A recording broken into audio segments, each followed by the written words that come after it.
Sekolo sa Shashe River se simolotse dithuto beke ye morago ga kgaogo ya motlakase. Lekgotla la ditlhatlhobo Botswana Examinations Council le fokotsa go ikaega ka Cambridge. Batho ba le 10 ba tlhokafetse ka ntlha ya meralola kwa Afrika Borwa. Dumela Motswana wethu, dikgang tsa Lesedi Television mo maitsebeng ano di go kopanya le nna Ebineng Gaemengwe. Sekolo se segolwane sa Shashe River Kotonota se simolotse dithuto tse di tletseng gompieno morago ga kgaogo ya motlakase e neng ya ema diphaposi tsa baithuti tsa boroko. Tiragalo e diragetse ka nako ya Keresemose mme ga amega megala ya motlakase thata.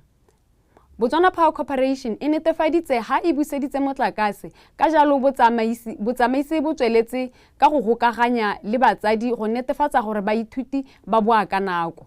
Mogolwane wa lephata la dikanamo le setšhaba mo kgaolong ya legare re Victor Kisilwe a re baithuti ba setse ba simolotse go boa ka mmetela.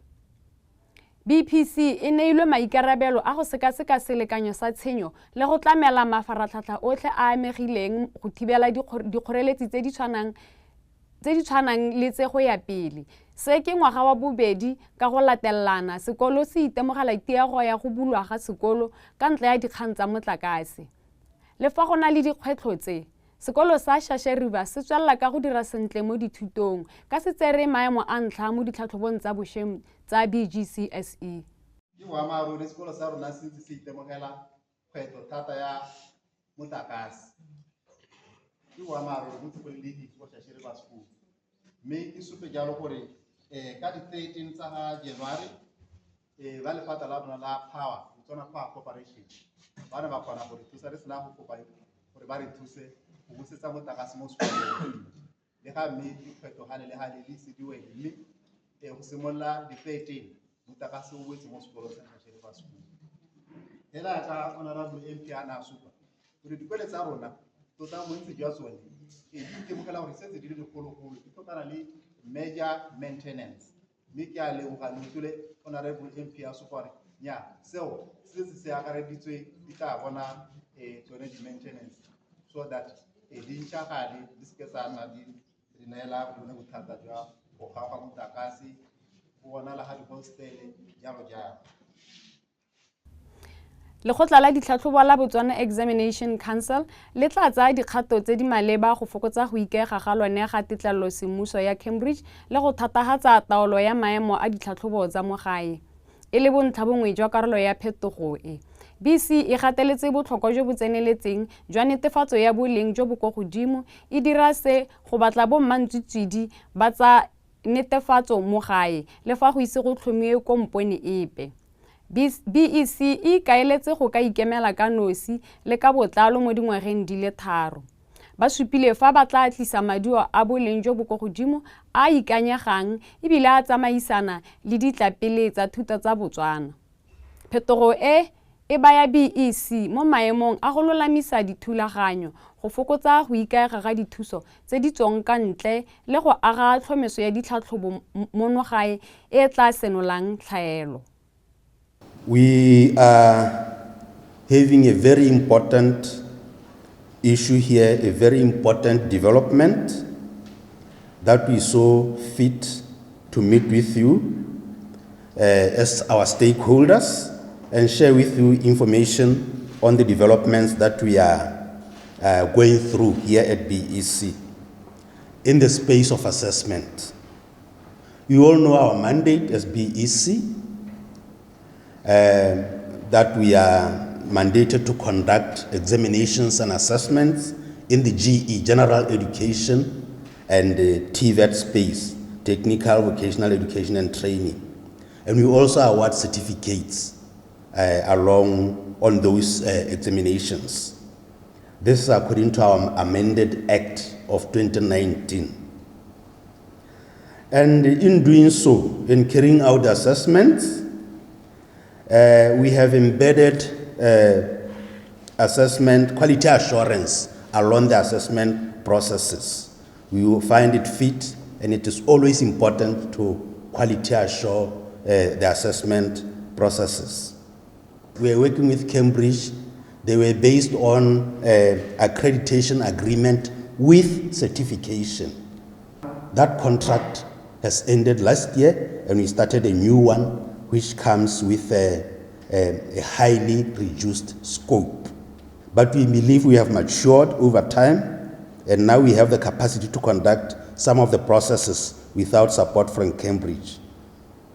And on this basis, that is why we scaled down now the current contract into an accreditation without certification.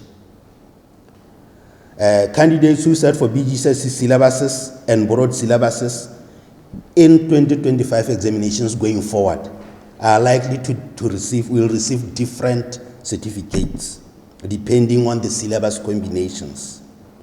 It is possible that one candidate may have 3 separate certificates, being one for the BGCSE subjects, then Nadidira, another for the O-level subjects. The statistics and additional maths are O-level. They are not IGCSE. And the third certificate would be the IGCSE French. So if a candidate was doing all those 3 broad syllabuses, they are going to then have 3 separate certificates.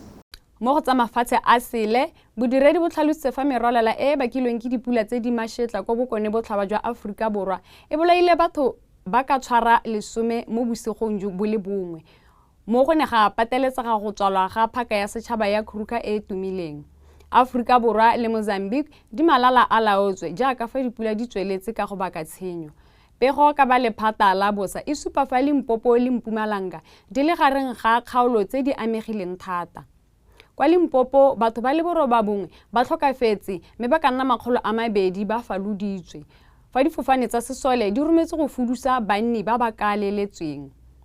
Mpumalanga e gatisitse palo ya dintshu di le 11 fa e sale ka Ngwanatsele fa dinoka le matamo a matona di penologa go feta selekanyo. Morago ga gore Russia e tlhasele mafaratlhatlha a maatla gangwe le gape, dikarolo tse dikgolo tsa motsemogolo di tlogetse di sena motlakase o tlhomameng. Bogogi jwa toropo jwa re makgolokgolo a matlo a bonno a na le malatsi a sena motlakase.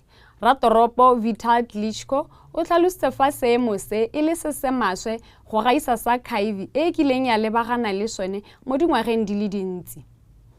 Go lepalepana le seemo se, baagi ba ne ba dirisa mafelo a tshoganyetso a beilweng go ralala ditoropo. Batho ba ne ba phuthegela ko go ithutahatsa, go tlatsa molelo wa megala ya lotheka, go tsaya metsi a molelo le go abelana dijo. Ba bangwe ba ne ba pitlagana mo matlong a le mmalwa a santseng a na le motlakase le fa e le nakwana fela. Le fa ba lapile ebile ba kgobegile marapo, ba le bantsi ba re ga bana sepe se ba ka se itirang fa e se go tlwaela le go tswelela pele. Mo go tsa metshameko, khupele ya bofelo ya AFCON ya basadi ya monongwaga e neng e tshwaretse ko Rabat, Morocco e ribolotse fa serwalo sa ditlhopha tse 4 tse di tla thulana mo dikarolong tsa metshameko tse di solofetseng go kgatlhisa leitlho thata. Ka lekgetho la ntlha mo ditsong, ditlhopha di le 16 di tsaya karolo mo kgaisanong ya sejanaga sa boditšhabatšhaba sa basadi sa Aforika. Pele ga go ka simola kgaisano e neng e solofetse thata ka Mopitlo, ditlhopha tse 4 di ne tsa tsena mo khupele mo moletlong ko Rabat ka Labone. Ditlhopha di le 16 di kgaogantswe ka dikarolwana di le 4, setlhopha sengwe le sengwe e leng A, B, C le D. Morocco jaaka lefatshe le le amogelang baeng mo karolong ya ntlha e beilweng mo A1, fa Nigeria e le mo go C1 ka e le batshegetsi. Ditlhopha tse di tla dira bontle di tla fetela pele go tshameka makgaolakgang le go ikgapela sejana.